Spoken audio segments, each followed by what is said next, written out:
akiongeza mke Allah anaweza kafungua huku na pale. Mwisho Sheikh Ibn Baz rahimahullah ta'ala akamalizia, maneno ni mengi wayaturuke, akasema walwajibu ala an-nisa, jambo la wajibu juu ya kina mama, as-sabru ala al-jara wadh-dharra, awe mvumilivu kwa mke mwenzake, kwa mke mwenza.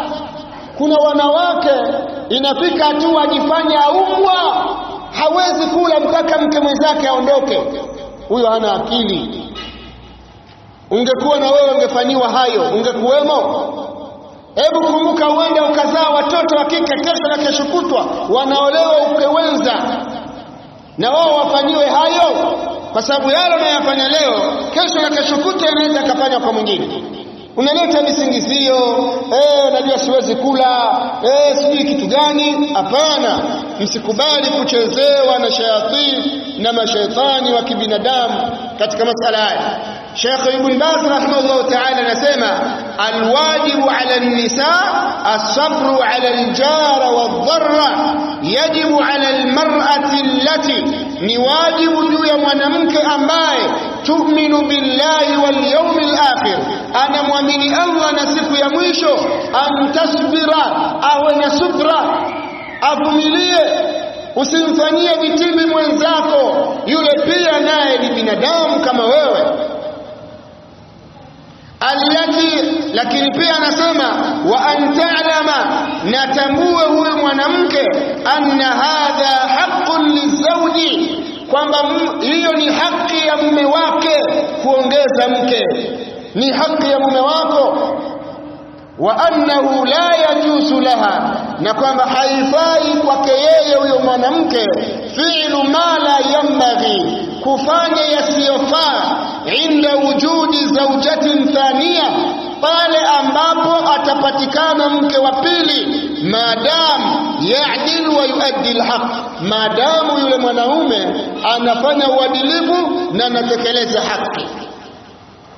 Fa alaiha an tasbir, ni juu ya mwanamke kufanya subra. Wala yajuzu laha an tanfira, wala haifai kwa mwanamke kukimbia, au tutalib bitalaq, au akawa anataka talaka. Wako wanawake wanafanya hivyo, bana mimi nimeshindwa bana, mimi bora niache, siwezi vumilia, nafsi yangu dhaifu. Wewe dhaifu wapi wewe? Acha kujilea hivyo, unakwenda unapajua. Wakati mwingine inawezekana mama yako mwenyewe kaolewa wa pili, lakini kujitia kiherehere kwamba utaki. Kwa hiyo jambo la msingi ni kwamba mwanamke afanye subra. Hadha la yajuzu laha ma dama az-zawju qad adda al-haqqa alladhi alayhi qad qasama bi'adl wa anfaqa bi'adl, falaysa laha haqqun an tunasa.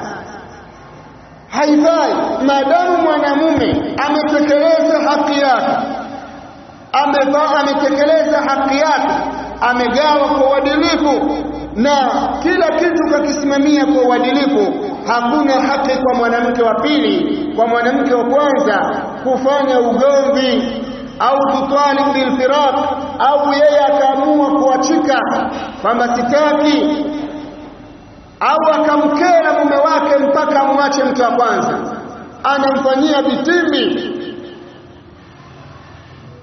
Yeye anatakiwa apewe nasaha na elekezo na sifani haya.